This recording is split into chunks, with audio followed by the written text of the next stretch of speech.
Hello there. Yes. Yes. Hold on. Let me try to figure out the view. How do I you gotta deal with me. This is my first Oh, you're time. good. How do I make it so that when it records, it's us side by side? You know what I mean? Um, I think there's like a view button off to the side, like the top View, right like corner. gallery. Oh, that's it. There you go. Yes. Okay, and I'm already recording. Mhm. Oh, Juwan, hi. Hello. Okay, okay. Uh, I'll start and then I'll first do like my intro music. Okay. Okay. And then I'll edit out this part or whatever. So, okay. Perfect. So, how do I start when it's like we're already on and stuff? So, here, I'll just press You can play. start.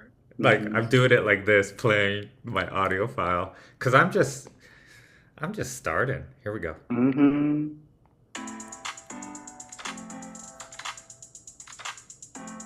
Hello. Welcome to Race-Remixed. Mm. I love that. I love having an intro. It's so good. When I heard it, I was like, what's going on? That's by my friend. He goes by Bobby Chulo, and Hmm. I reached out to him, and he's a DJ producer. And shout out Bobby Chulo, Instagram Bobby Chulo 91, Hey, Bobby and he Chulo. was nice enough to make a little intro to make my podcast start to look not too um, beginner, but it's Mm. okay. It's okay Hmm. not to be perfect, right? You just start. Hmm. So okay, let me start. Let me do my professional intro. Let's do it. This is Race Remixed, a series of conversations focusing on the experiences of mixed race people from around the world. Mm. Today, I have the absolute pleasure of talking with Juwan Deshawn. Juwan is someone I consider a close friend. Among many other things, they are a hairstylist, Mhm. cosmic witch from Andromeda, and are currently in the United States Navy. Yes. Hold up, hold up, hold up. Do not try to box Juwan in. Do Mm-mm. not. Hold on. Boxware? They are an experience. Mm. Friend, thank you so much for your time. Thank you. That was great. I love that. I tried. Yes. It took a while to come up with the list of things, and there's so much I could say, but I thought that worked. Yeah. I mean, the box is non-existent. Mm-mm. Mm-mm. There are none, and that's part of the reason why I love these conversations. And um, uh, we can get into it. Maybe we can get right into it because this Mm-hmm. my initial my initial conversations with others have been with mixed race people. Mm-hmm. So let me start off with a question. In terms of race, how do you identify? Oh, that's such a loaded question. Mm. I mean, because clearly, visually, for those who are seeing me visually, um, I am 100% Black, Yeah. African American, um, heavy on the American part Mm. because I don't know my roots in the way that I should. Ah. So, yeah, African American. Okay. Okay. Yeah. So you don't fit this this podcast, but one of the thoughts I had, well, one, I just love having conversations with people I love. Mhm. Also, can you tell me? I don't know all the details, but you were adopted by a white family? No, Okay, then talk to me. yes. So I grew up with my father, Hmm. and my father has been with white women. Ah. So my mothers have mostly been white women. Yes. Did you know your mom? your birth mom. Yes, I did. Yes. I knew my Oh. birth mom. I was born on her birthday, so it was a gift to her. And the path with her just didn't make it. You Got know, it. my dad took us away from her because of her drug addiction, Mm, and we grew up with other women. got it. Got it. Yes, And they tended to be, or all were white women, white-bodied women? they were all white. Yeah. Got it. Got it. Got it. I was born on my dad's birthday. Oh.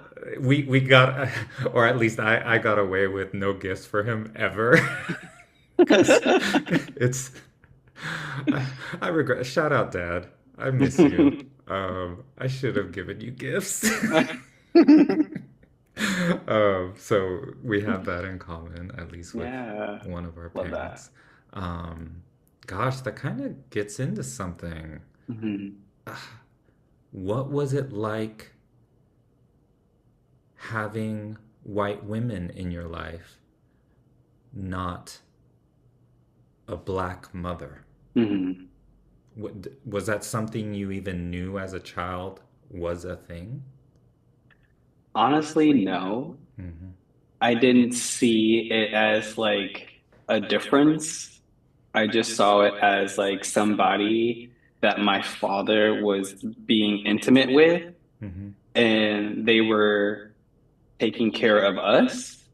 And so my mind went to, oh, this is a mother figure. Yeah. Like I grew up with my birth mother for like maybe I want to say 5 years, and Oh. then it was gone. Yeah. And then I grew up with these white women, and it was just like, oh, this is just another mother figure. Didn't Yeah. really see the race thing for me. Mm-hmm. Mm-hmm. And that's usually something I go over. Like you mentioned being a black African American, being disconnected, having more to learn about your roots, Hmm. which for black people is not easy. Because I'm assuming maybe your dad isn't even connected. Hmm. Okay, okay. So Hmm. that is its own lifelong journey. Hmm. Um, what was I gonna say? Uh, there is a lot of Korean, so not adopted, but raised by. Yes. There is a lot in Korea recently. They've decided to, I believe, end or curtail adoptions to America. And that's an Mm. interesting, it's an interracial adoptions or interracial raisings of Hmm. children is an issue. There's a Korean, I don't know how to explain this much. There's a Korean adoptee who talks about the trauma of being raised outside of your race, Mm. the forced disconnection between your ancestry, Hmm. and so that's kind of a big deal. It's a touchy subject. Um, I don't know how to ask this. Is there anything you feel like you may have missed out in not having a black mother's influence past 5 years old? I would say yes and no. Hmm. And to touch on what you were talking about earlier with the interracial adoption, Korea, I'm open to that perspective because I feel, for like myself in general, to answer your question, I am missing out on a lot, not just because they weren't a black mother, but just because I wasn't raised in my culture. Mm. I don't know what my culture looks like or how the energy or how they move or how they operate, you know, because I'm Nigerian. Um, and so there's a lot missing from that and how that culture just even exists and how they show up for one another. So there's that part of it where I'm like, oh, I'm missing that energy and information. And then also my mother being black, missing out on that because that wasn't there. It wasn't present. Yeah. Yeah. Um, I would also say no, just because like when you're being raised by somebody who has that title of mother, to me, race doesn't really define like who a mother is. If the love is there, Exactly. the love is there. Yeah, because the love was there with these other women. Like you could see that they were trying to raise other people's children Yeah. the best that they could. Yeah. But there's a Yeah. lot of like variations to that too. Yeah. Yeah. And one of the underlying, not secrets, but truths is race is a social construct that has been made up. Hmm. And it doesn't mean it doesn't exist. It just means when everyone believes in something that doesn't exist, Hmm. there's so many issues that come about. And we could see it in the world. Let me point at everything happening or whatever, right? But I will Um, say, maybe if my mother was in the right mind, who wasn't a drug addict, who was able to be a mother, there might be a different level of like love and assurance and reassurance from her being in our lives, especially for me being born on her birthday. mm, ooh, because every year when it's my birthday, I go, Dad, I wish you were around. I wish I could Mm, talk to you. But for you, there's an extra deep layer to that. hmm, I had him. I knew him intimately. hmm. So, okay, okay. Deeper stuff. Deeper stuff. So maybe we could lighten it a little cuz Okay. regardless of whatever traumas our societies put us through, you to me are someone that feels along their healing journey, along their lear- accepting and loving who they are, you're up there. Hmm. And that's part of the reason why I know I feel so close to you, why you shine so brightly um, to the world and everyone who knows you. So, so good job. Ooh, do you want to tell me something about this? Doesn't even have to do with race, but how do you find love for yourself in this world? That is, I Oh, don't even know how to answer that myself. that's a really good question. I feel like it's something that is a daily goal. Yeah. Um, because I mean, the word love is so compacted, but it's so simple at the same time. It can be. Um, and a lot of times we're looking outside of ourselves and we're looking externally for those answers to define what love may look, feel, smell, taste, or hear or Mhm. sound like, right? And I posted about this recently. It's more of just like going inward and asking your internal world, is where I am valid? Is what's happening around me valid for me? And if not, then like you know that it's an internal thing that needs to change instead of an external thing. Mm, mm, I always say that your external world is just a reflection of your internal world. mm, And what is being showcased externally whether you like it or not, has nothing to do with anybody else but yourself.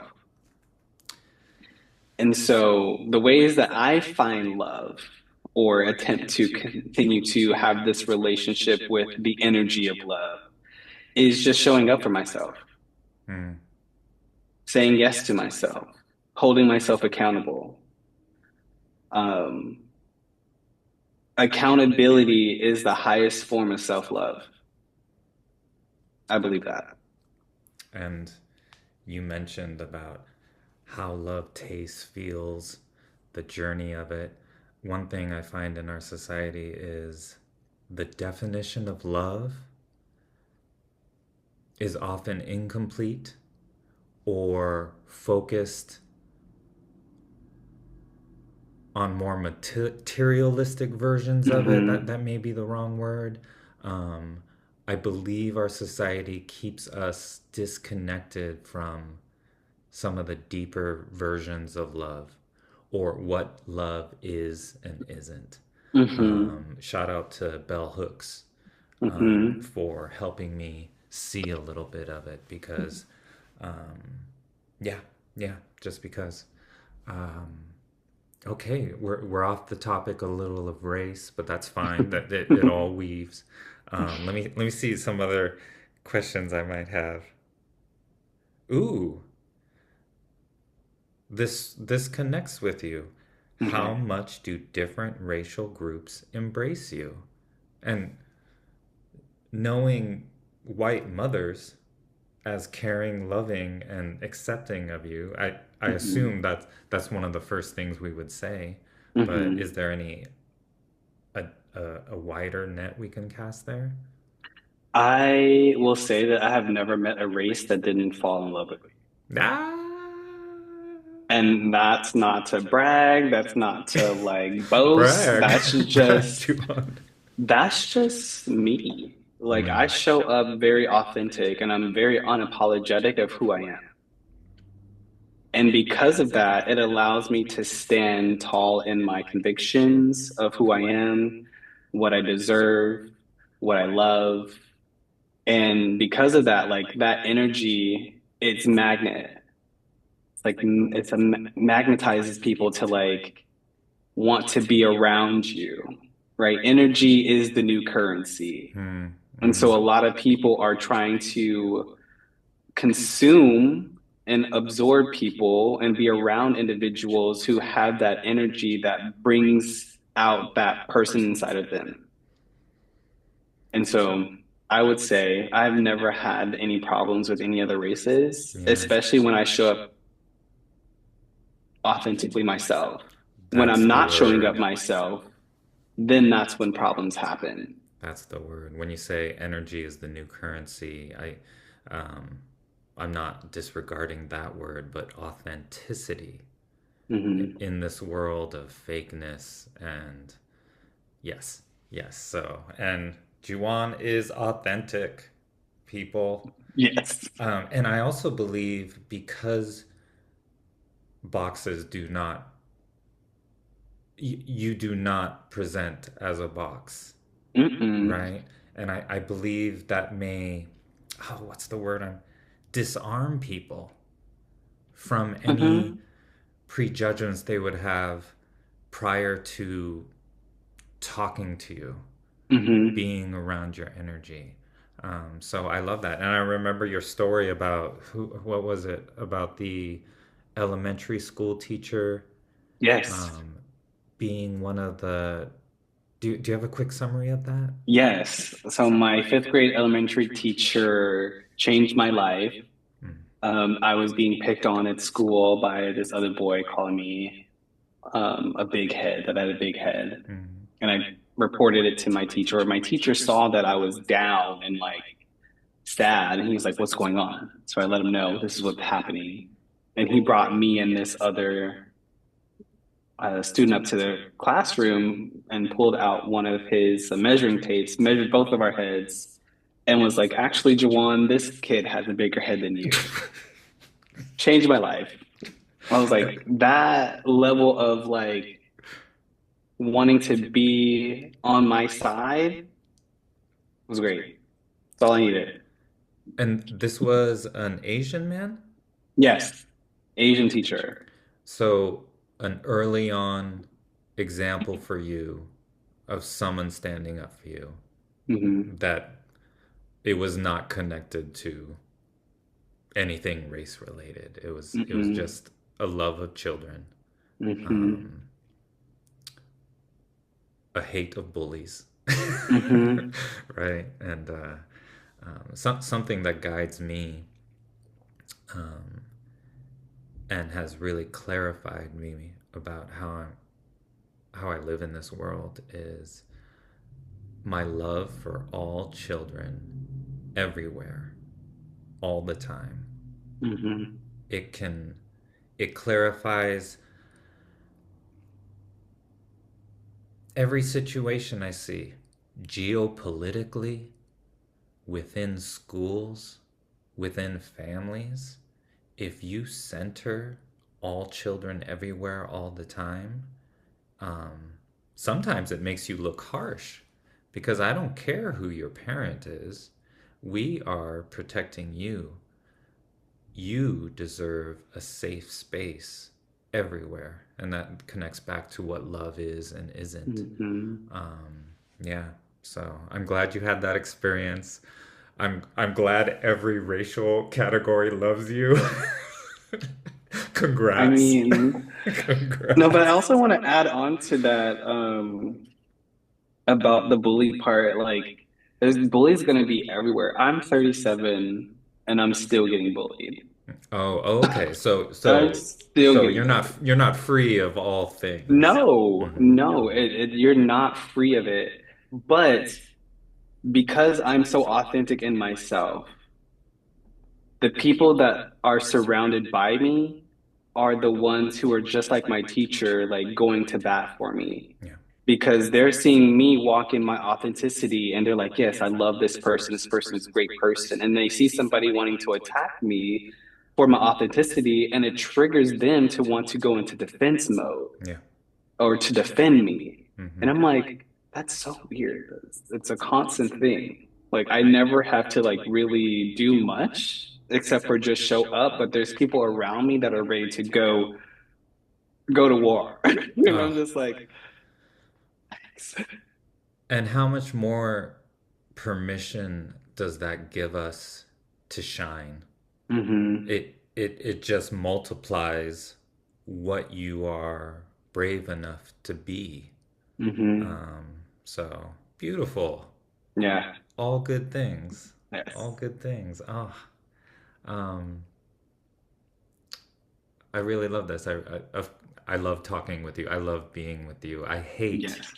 that you're about to move to San Diego Yes, I and you am. didn't ask my permission. How's that going? Just to get off topic or whatever. It's going pretty great right now. We closed on a property out there. And so the house that we are going to be living in is getting renovated at the moment. And so it's just a lot of conversations back and forth with the realtor and the constructor, like what they want, what they have, the visions that they have for us and the visions that we have for ourselves about the property. Hmm. So it's pretty interesting. It's the first time ever having to do this. So I'm like, yay, but also like, you It, know? it's a thing. So It's a thing. Um, Congratulations. yeah, congratulations to Congratulations. you on your house. I know I mean, it's how grateful am I? This is not the time where you're hearing many people purchasing homes, and Hmm. um, so grateful, so frustrated with the current state of Hmm. housing. This American society does not care whether we house people or not. So Yes. I feel grateful, and I also like to not just say, and it's not trying to justify or whatnot, but the bank owns our home. Yeah. Hmm. I looked at the statement and saw 2055 is when you get to have the title. So but yes, great. Thank God. Thank the universe for all of this. Let me just look down at we, I want to respect your time, and I've loved what we talked about. This is one of the main things, and we could talk about more things after Mhm. if you want, or if we get sparked. But do you have any advice for young black-bodied youth if they are struggling in this society or with their identity? And I think you've touched on some of this, but focusing on the youth. Um, mm, it's hard. It's just hard trying to exist in a world who is still, to this day and age, trying to erase culture, identity, etc. It's hard to exist. It's easier to live in that authenticity now, because there's more resources. There's a Mm, lot of things that are available to us to look up, to connect with. There's a lot of representation now that allows us to kind of navigate on our own pace. Because back then, for me, oh no, there was nothing. So I'm like going everywhere trying to find and do and be in places that I shouldn't even be in. yeah. But there's so much resources now that you can do it from the comfort of your own home. You can be in a safe environment, and you can choose to do it at your own on your own pace. I would also say that don't worry about who is against you and focus on who's for you. Key.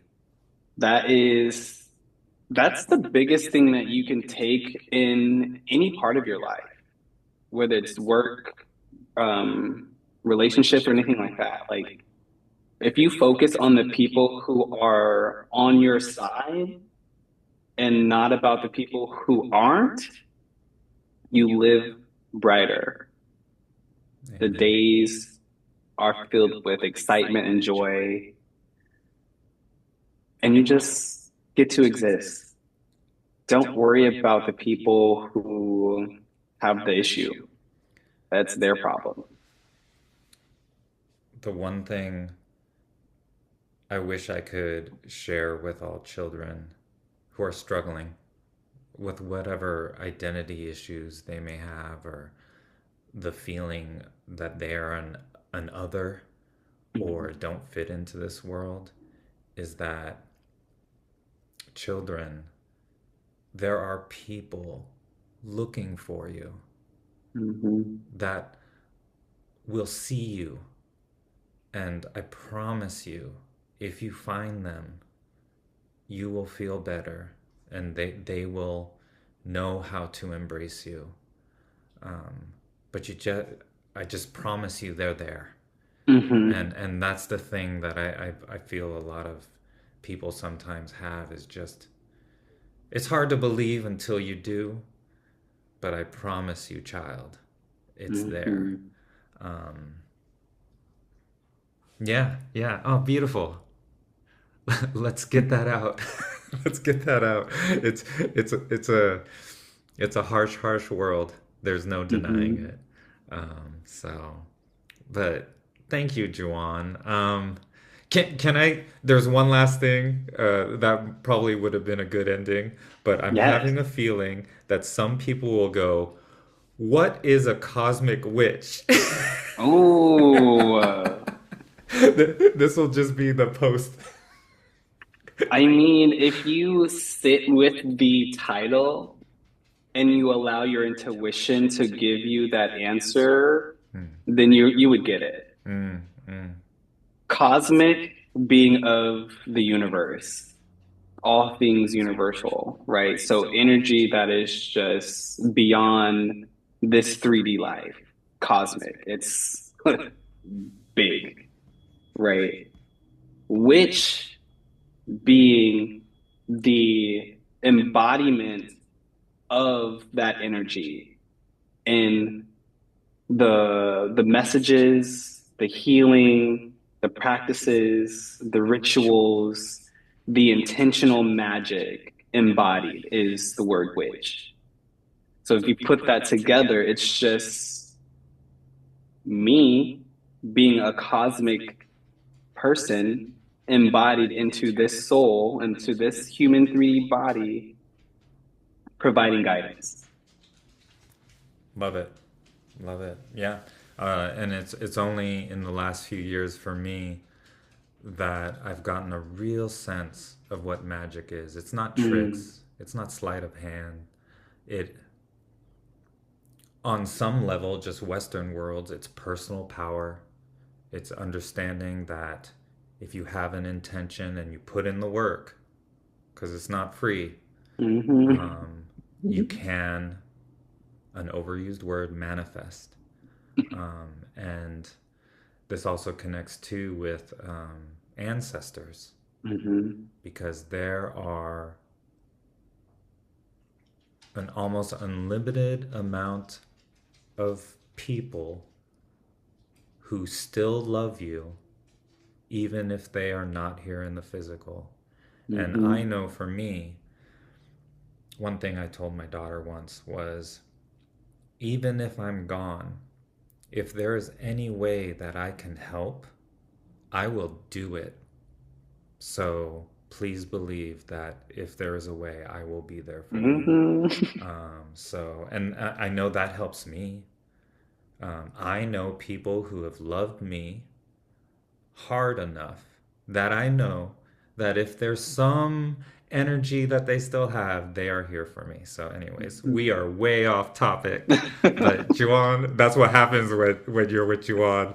Yes. You go hmm cosmic. You. Yes, exactly. Thank you so much, friend. I Thank you. I will see you Sunday at your going away party. I love you so much, and And I love you. really appreciate you hopping on with me. Thank you. Thank you for your time. Thank you for allowing me into this reality. Yay, yay. Hold on, let me do my outro music. Okay.